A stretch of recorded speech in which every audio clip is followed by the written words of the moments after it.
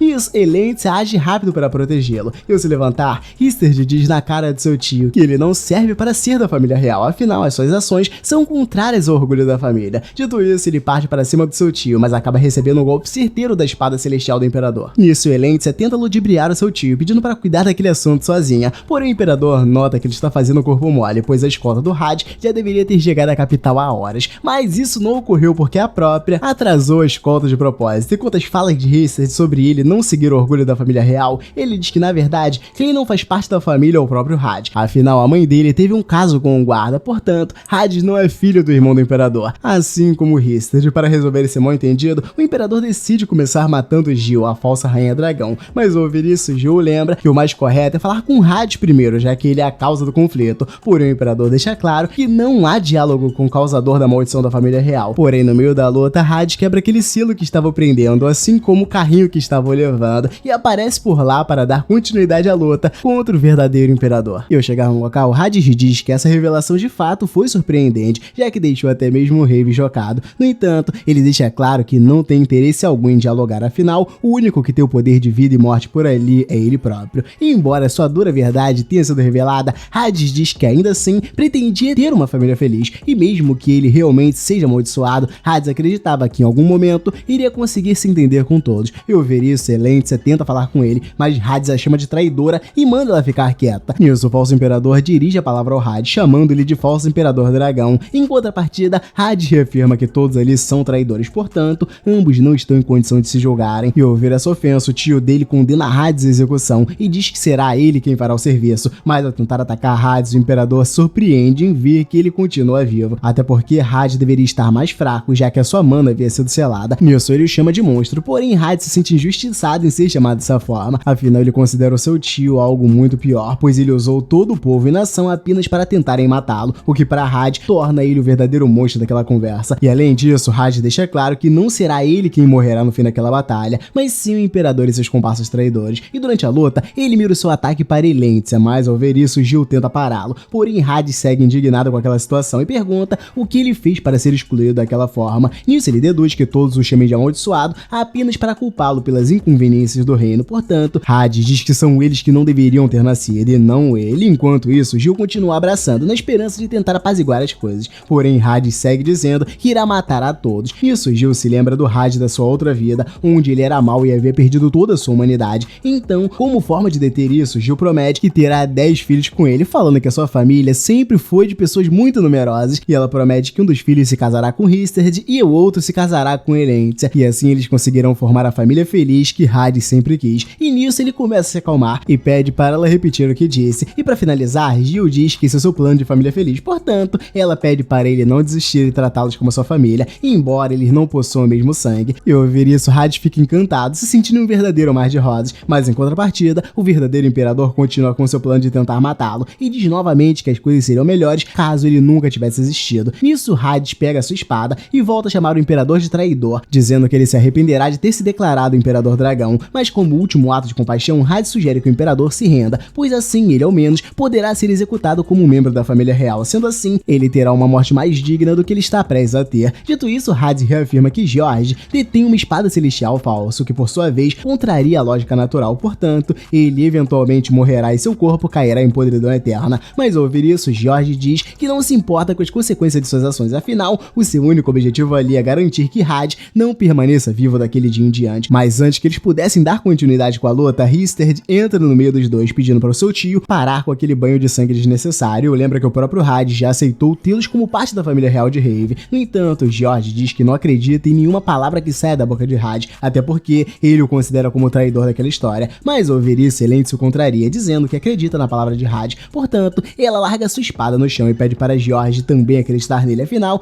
eles estão muito presos em um pensamento egoísta, pensando apenas neles mesmos. E ainda que eles estivessem apenas tentando salvar a si próprios, Hades diz que ainda assim os perdoou por isso, o que faz dele um grande imperador. Mas mesmo vendo tudo isso, George continua relutante a acreditar nele, pois acredita que Hades realmente irá traí-los. Nisso, Elendil continua tentando convencê-lo e diz que a única coisa que eles podem fazer agora é acreditar que Hades não irá traí-los. Porém, George grita com ela, dizendo que eles não protegerão nada com toda aquela ingenuidade. E durante a discussão, Zack e Camila chegam ao local com um dragão preto, deixando George ainda mais encurralado. Nisso, a espada celestial falsa dele começa a consumir todo o seu corpo, e assim George passa a agir em prol apenas de matar o Imperador Dragão, pois acredita que só assim ele poderá proteger a sua família. Nisso, George parte o ataque contra o Dragão Preto, já naquela forma horrorosa, mas em seguida cessa o combate e começa a dirigir a capital real para atacar os habitantes de lá. Nisso, Hades manda o Dragão Preto ir salvar os cidadãos com a ajuda da Rainha Dragão. Enquanto ele, Hades seguirá a luta contra George. Nisso, Gil se preocupa com ele, mas Hades a lembra que aquele problema é de sua responsabilidade, portanto, ele precisa resolver isso sozinho. E quanto a George, ele se apresenta na capital como descendente do Deus Dragão e diz que está ali para enfrentar a deusa, porém no meio disso tudo, ele é interrompido por Hades, que pede para eles darem um fim definitivo naquele combate. E como George defendeu o seu povo e nação com todo o mérito, Hades lhe concede a honra de ser morto por sua espada celestial, e diz que George pode ficar tranquilo agora, e ele realmente lança um ataque que acaba com ele. Então, passado-se um mês desse ocorrido, Jill ainda não conseguiu recuperar sua mana, e deduz que isso também tem ocorrido com Hades. E quanto a Zack, ele lembra que a mana dela só irá voltar por completo daqui a um ano, porém Camila estranha a situação mesmo assim, afinal, a espada falsa que selou a mana da Jill foi destruída junto ao George, portanto, já era pra mana dela ter voltado. E durante a conversa, Rister e Hades acabam tendo aquela discussão saudável entre irmãos, mas ao ver Hades chamando apenas pelo seu nome, Rister pede para ele chamá-lo de irmão mais velho. Então Elendil lembra que Rister não pode forçar Hades a nada, afinal, ele é o Imperador Dragão. Mas ao ouvir isso, Rister diz que Hades ainda assim é o irmão mais novo deles, portanto, deve tratá-lo como tal, pois eles não devem temê-lo apenas por ser o Imperador Dragão. Mas nisso, Hades lembra que ele é apenas 2 meses mais velho, o que não significa grande coisa, mas ainda assim ele atende o pedido de Rister, o chamando de irmão mais velho. E assim que eu vi isso, Rister começa a gargalhar, pois como Hades o reconheceu como seu irmão mais velho, e isso faz estar acima de Hades, então ele o manda chamá-lo de irmão mais uma vez. Porém, Hades se recusa, e quanto a Jill, ela muda de assunto e pede para Elendil cuidar de Hades no desfile que terá naquele dia. Afinal, com a altura atual dela, Jill não teria como enxergá-lo, mas ela deixa claro que logo começará a crescer, pois já está com 11 anos. E ao ouvir isso, Hades estranha algo e começa a se desesperar, pois percebe que eles não passaram o primeiro aniversário dela juntos. Nisso, ele simplesmente manda cancelar o desfile do dia. Ao invés disso, eles devem colocar a festa de aniversário da Jill no lugar do desfile. Mas ao ouvir essa ideia, Rister lembra que o desfile não pode ser desfeito dessa forma. Nisso, Hades ameaça deixar de ser o imperador, pois para ele, o imperador que não celebra o aniversário da própria noiva não é digno de ter esse cargo. Nisso, Zack sugere que eles comemorem o aniversário da Jill em um outro momento após o desfile, mas Hades continua dando seu showzinho ameaçando deixar ser o imperador. E vendo a seriedade da situação, Jill volta a acalmá-lo e diz que eles podem celebrar o aniversário dela depois. Afinal, poder comemorar com todos seus amigos é o que a faz feliz. E ouvir essas palavras saindo da boca da própria Jill, Hades muda de ideia e promete dar o maior festival que o Império de Rave já teve. E enquanto isso, Zack sente a falta de Lawrence por lá e se questiona do que aconteceu com ele. Nisso, Elendil informa que ele foi acompanhar a princesa Faris de volta para Kratos, como guarda dela. E de acordo com seus cálculos, Elendil deduz que atualmente eles estejam saindo de Baleburg. E ouvir isso, Jill pede para Rave levá-la até o local, para que ela possa se encontrar com Faris. E chegando lá, assim que ela se aproxima da garota, Jill afirma que voltou ao local por ela. E quanto a Faris, ela informa sobre a morte de George, que para ela morreu ao tentar enfrentar um monstro que estava atacando a capital. E ao ouvir essa versão estranha, Jill nota na hora que ela tá alterando as coisas que ocorreram ali, porém ela ignora isso e pergunta se Faris controlou Geralt para entregar a espada celestial falsa ao príncipe George. E ao ouvir essa pergunta, Faris a questiona do porquê Jill pensa que ela faria algo do tipo. E então Jill explica que tanto a sua mana como a de Hades ainda estão seladas, o que significa que a espada celestial ainda existe em algum lugar. No entanto, para dar a entender que a espada foi destruída, Faris tentou confundi-los ao transformar George naquele monstro e sumir com a espada falsa. E ao ouvir tudo isso, Faris finalmente confessa a autoria dela nesse incidente e diz que fez isso apenas para conseguir se casar com Hades mais facilmente. Dito isso, ela saca a lança da deusa que Jill atirou contra o mar após quebrar e diz que também precisava da espada celestial falsa, que é feita dos mesmos materiais da lança, porém o irmão dela já havia trazido a lança ao reino entregado nas mãos de George, e como ele jamais iria entregar a espada nas mãos dela, Faris tentou se aproximar dele de forma amigável para tentar recuperá-la, mas no fim, eles apenas entraram em um confronto. E ao ver tudo isso, Jill aponta sua espada na direção dela e passa a enxergá-la como a sua inimiga. E quanto a Faris, ela demonstra saber da outra vida de Jill, pois aconselha ela a tomar mais cuidado para não ser executada de novo. E ao ouvir isso, Jill toma um susto e pergunta como ela sabe do desfecho da sua outra vida. Nisso, Faris a chama de irmã e diz que seu único objetivo ali é fazer o Imperador Dragão ser todo dela. E além disso, Faris a lembra que Jill irá abandonar o Imperador Dragão, assim como fez com Geralt na outra vida. No entanto, Jill deixa claro que as coisas serão diferentes dessa vez, afinal, ela prometeu fazer Hades feliz. Nisso, elas começam um confronto, mas Jill nota que ela é muito forte, pois ela tá sem sua mana e não vai conseguir bater de frente com ela. Então, Rave a teleporta para um outro lugar, e ela acaba parando no topo do castelo. Enquanto isso, Hades participa do desfile, enquanto discursa sobre o futuro da família real de Rave. Mas no meio do discurso, Hades diz que já não aguenta mais, então revela para todos que ele está noivo de uma garota de 11 anos. E para deixar a situação ainda mais esquisita, Hades diz que terá 10 filhos com essa garota. Meu irmão, já não dá mais pra te defender, tá ficando difícil. Ainda bem que esse anime tá acabando, porque isso daqui tá cada vez mais estranho. E ouvirem isso, todos ficam chocados com a declaração que Hades está fazendo. Porém, Jill fica feliz e pula lá de cima no colo dele, prometendo na frente de todo o reino que fará Hades um homem feliz. Mano, ainda bem que esse anime acabou, eu já não aguentava mais, esse negócio tá ficando muito estranho e tomara que ele espere ela fazer pelo menos 18 anos. Se bem que ele é tão bobinho que realmente provavelmente ela é mais perigosa do que ele. Porém, vamos esperar isso daí, tomara que as coisas andem num rumo muito natural, que ele espere mais 7